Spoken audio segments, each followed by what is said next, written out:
Wednesday, June 13th, 2018, Monaco 64, home of alternative economics and contrarian views.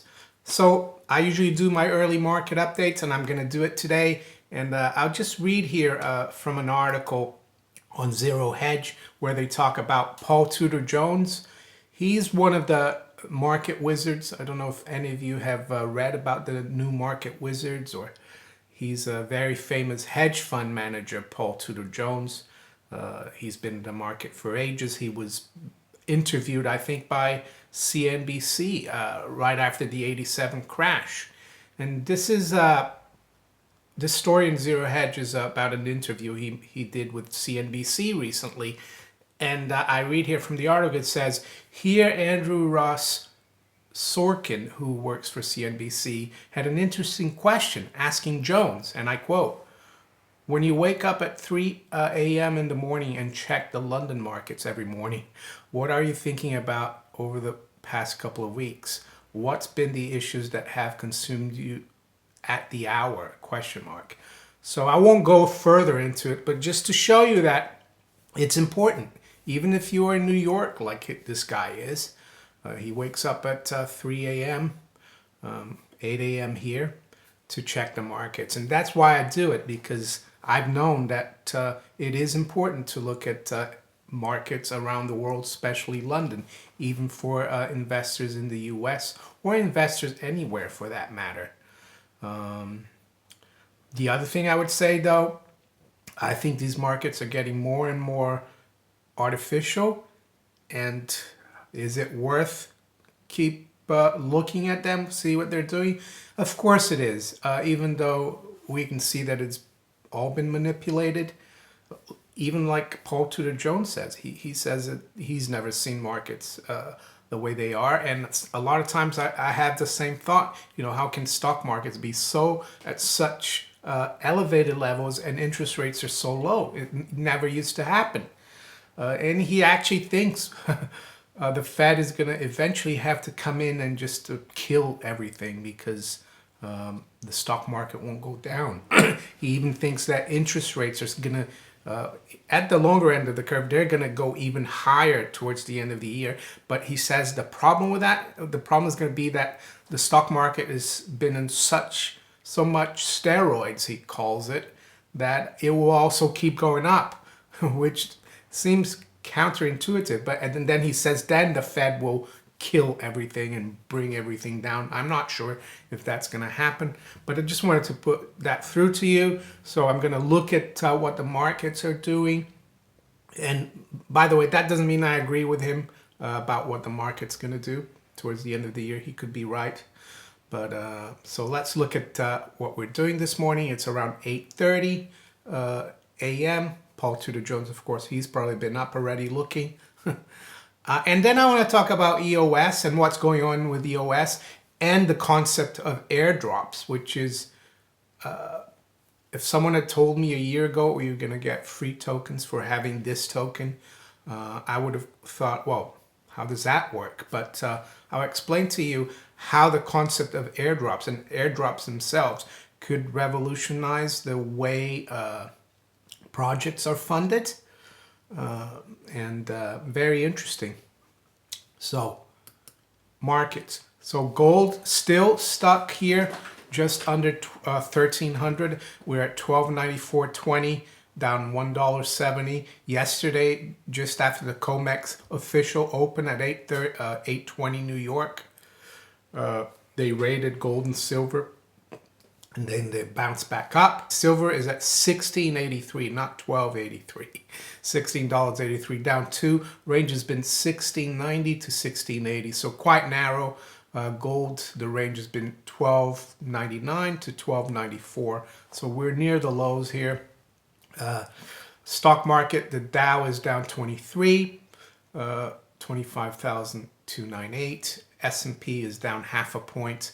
NASDAQ is down 2. So very quiet stock markets. We are, of course, awaiting for the FOMC decision at 2 p.m. New York, then the press conference and the economic projections as well by the Fed. The pound is down almost 1/4%, is at 133.48. The euro is 117.50, up 3. But I do remember yesterday was around 118 when I was doing my update. So we are down from yesterday, around 24 hours ago. The dollar is up slightly against the yen, 110.60, up 0.2%. So that's where we are this morning in terms of the US 10-year yield. We're at 296. That's the other thing that Paul Tudor Jones says. The markets and the whole system is so souped up. There's so much. He's talking also about all the budget deficits that are like at 5% in the US, that could go up to 7%. But what the budget deficit means is that the government overspending even more. So that's going to heat up the economy even more. And he talks about interest rates also being too low. He was asked what would he do if he was Fed chairman. He said, well, I would have an emergency meeting and raise rates by 1.5%. And I agree with him. But where was he when they started doing QE? I don't know if he was against that. He probably wasn't, because things were going down the tubes. So EOS. So of course the mainnet has been launched, but the chain hasn't been validated. And why is that? I'm sure there's a lot of FUD merchants out there who are going to be saying, oh, EOS has failed, they can't get it up and running. Oh, they're too centralized. But this is the reason why it's taking long, for the vote. Right now there's a vote, and we need to reach a 15% percentage of all the EOS votes to determine the top 21 block producers who are going to be running the chain, or the blockchain, the initial blockchain. So right now that vote started Sunday afternoon London time. So it's been going on for almost 4 days, and we are at 6.5% of the voting. I think, yeah. Why is it taking so long? Well, people need to learn how to vote. Some people are concerned about using their private keys to vote, but they're getting through it. And you might ask, oh, how come block.one, if they had raised billions, how couldn't they have done this, months ago and have it ready? Well, there's the trouble of if you develop something months ago, we would be much more susceptible to hacking.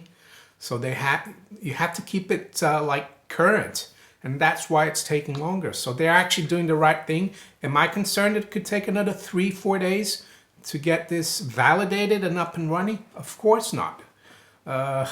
Rome wasn't built in a day. That's the old saying. So yeah, right now we're at 6.5%. I think just over 150 million votes are needed to activate the chain. So we're at 64,894,805. So who are the top? This leaderboard, so to speak, has been changing. Right now, EOS New York is at the top.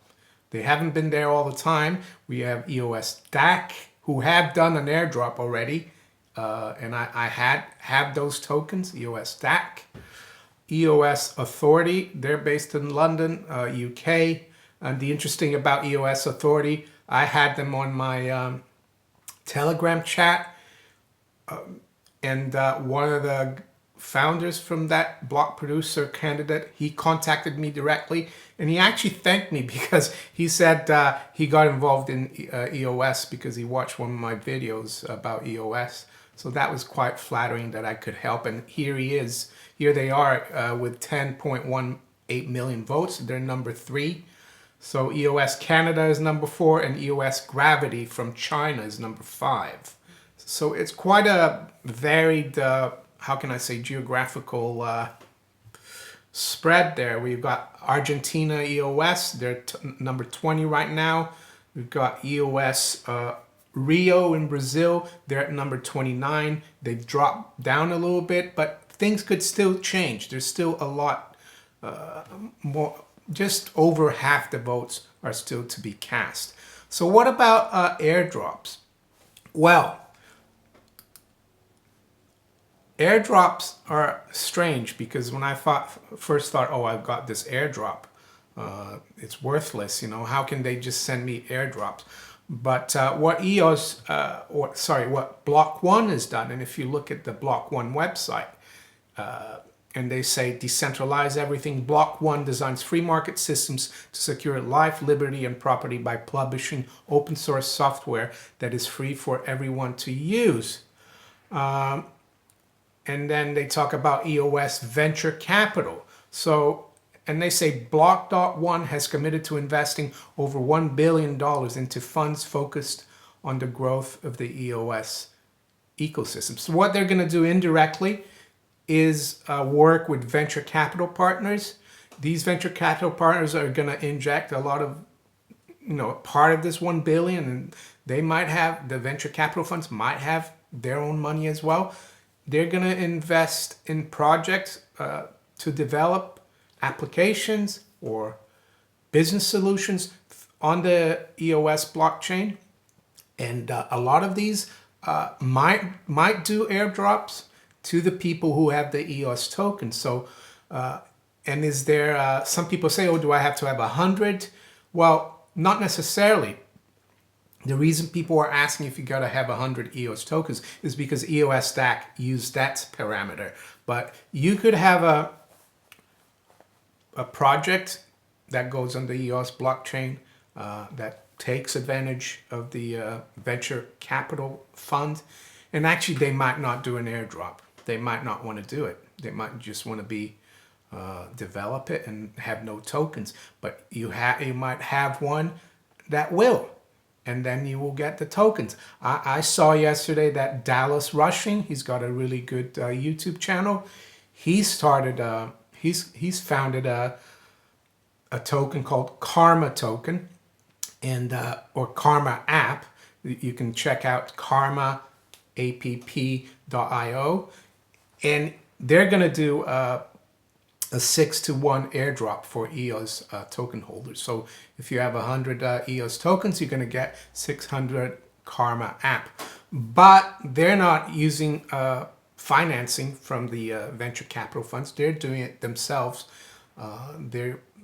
But what is the Karma token going to be worth? Well, it's going to be worth what people are willing to pay for it. The people who get the tokens, they might keep the tokens, or they might just unload them into the market. They think it's worthless and the idea is no good. So that's what the free market does. It will determine whether these tokens are worth anything.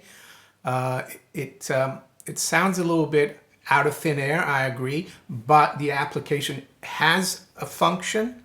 So it's not like they're just giving you the Karma tokens for nothing. There's actually something behind the project.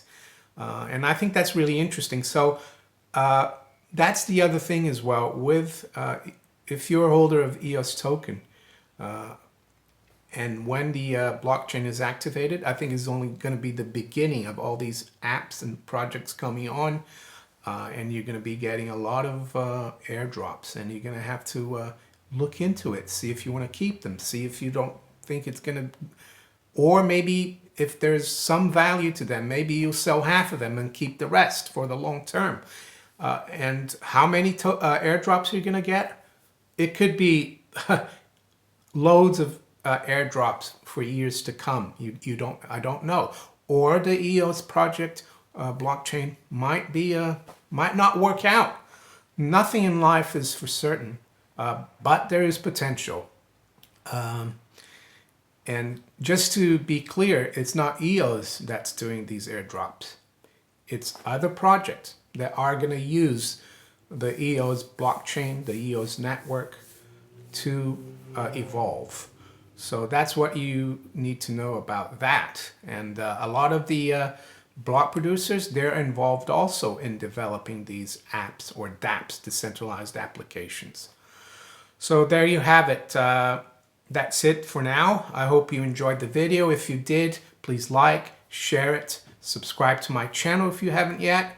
You can also follow me on Steemit, DTube, and on Twitter. And just before I go, though, I'd like to say that I'm doing I almost forgot. I'm going to do a live stream tonight at 9 p.m. London or 4 p.m. New York, just after the stock market closes in the States. What am I going to talk about? As usual, I'll take Q&A, but I'll also be talking a little bit about the market reaction to the FOMC decision, the Fed decision. So I'll talk to you later at 9 p.m. Take care. Bye.